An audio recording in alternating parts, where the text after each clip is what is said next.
اچھا جی، آج ہم نے آئین کی قسمیں پڑھی، یعنی ایک آئین ہوتا ہے۔ آئین میں نے آپ کو بتایا تھا نا، یہ وہ قانون، اصول، ضوابط ہوتے ہیں جس کی وجہ سے کوئی اسٹیٹ یا ریاست چلائی جاتی ہے۔ اب آئین دو طرح کا ہے، ایک ہوتا ہے ریٹن اور ایک ہوتا ہے ان ریٹن۔ ریٹن آئین میں سب کچھ لکھا جاتا ہے، اس میں ایک دیباچہ ہوتا ہے، پریمبل جس کو کہتے ہیں، ابتدائیہ ہوتا ہے، انٹروڈکشن ہوتی ہے، پھر اس میں دفعات شامل ہوتی ہیں، جیسے پاکستان کے 1973 کے آئین میں کتنی دفعات ہیں؟ 280۔ اسی طرح اس میں شیڈول ہوتا ہے، اور اس میں ہر بندے کا یا جتنی بھی باتیں ہوتی ہیں وہ لکھی ہوتی ہیں۔ صدر کے کیا اختیارات ہیں، صدر کیا کر سکتا ہے، وزیر اعظم کیا کر سکتا ہے، یہ اور ہر چیز کا طریقہ کار اس میں لکھا جاتا ہے۔ امریکہ، پاکستان، انڈیا، روس، یعنی دنیا کے زیادہ تر ممالک میں جو کانسٹیٹیوشن ہے وہ ریٹن فارم میں ہے۔ دوسرا ہوتا ہے ان ریٹن، یعنی غیر تحریری۔ یہ روایات اور رسم و رواج کا مجموعہ ہوتا ہے، اور یاد رکھیں رسم و رواج کو کوئی بھی لکھتا نہیں ہے۔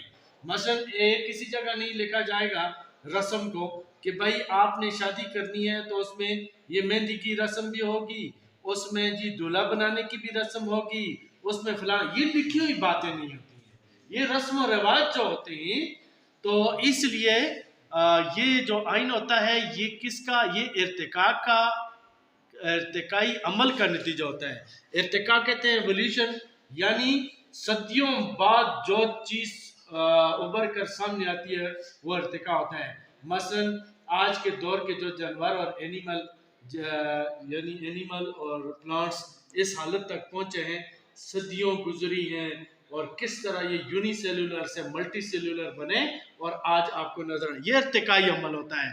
اور یہ جو برطانیہ کا آئین ہے اسے کہتے ہیں ان ریٹن، لیکن یہ مکمل ان ریٹن بھی نہیں ہے، اس میں کئی چیزیں ریٹن بھی ہیں، جیسے اس کا میگنا کارٹا آف 1215 ہے، ریٹن ہے۔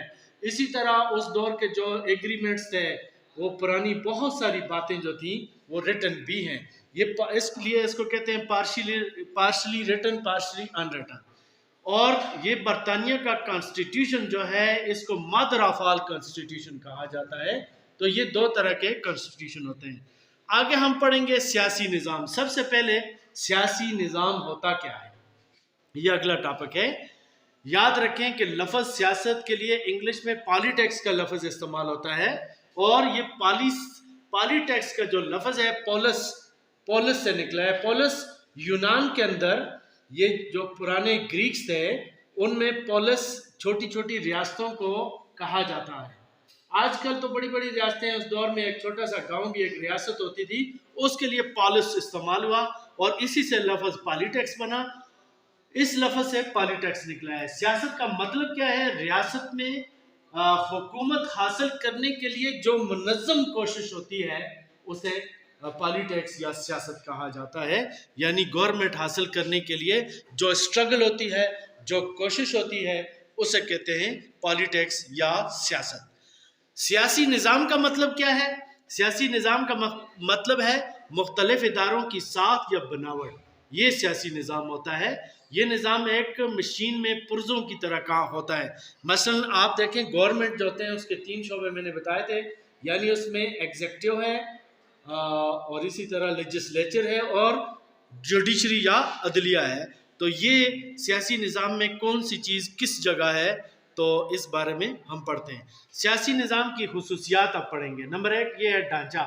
سیاسی نظام ایک بناوٹ یا ڈھانچہ فراہم کرتا ہے جسے حکومت کے 3 شعبے مقننہ ہے، انتظامیہ اور عدلیہ، ان کا اپنا اپنا کردار ہوتا ہے اور اپنے اپنے افعال ہوتے ہیں، پہلی بات۔ دوسری بات، عوامی اور جمہوری روح۔ ریاست اور حکومت میں عوام کا اہم کردار ہوتا ہے۔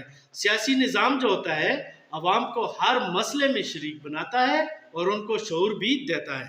آگے ہوتا ہے کثیر المقاصد۔ یہ نظام تقریباً زندگی کے تمام شعبوں کو متحرک کرتا ہے، اور اس میں رسم و رواج سے لے کر زندگی کے تمام پہلو آ جاتے ہیں۔ چوتھا ہے باہمی اتحاد۔ اس نظام میں تمام شعبے ایک دوسرے پر اثر انداز بھی ہوتے ہیں اور ان کا آپس میں گہرا تعلق اور اتحاد بھی ہوتا ہے۔ 5ویں چیز ہے جامعیت، یعنی یہ جامع نظام ہوتا ہے جس میں ریاست کے تمام شعبے شامل ہوتے ہیں. سرحد کا دائرہ کار اس نظام کی بھی حد ہوتی ہے اور ایک طریقہ کار بھی ہوتا ہے. یہاں کہاں سے اس کی حد شروع ہوتی ہے اور کہاں ختم ہوتی ہے، یہ ساری باتیں ہوتی ہیں. تو آج ہم نے ایک تو کانسٹیٹیوشن کے بارے میں پڑھا کہ 2 طرح کے ہوتے ہیں، اور دوسرا ہم نے سیاسی نظام اور اس کی خصوصیات تھوڑی سی شارٹ کٹ کر کے میں نے آپ کو بتایا ہے. باقی ان پوائنٹس کو آپ ایکسٹینڈ کر سکتے ہیں. ٹھیک ہے.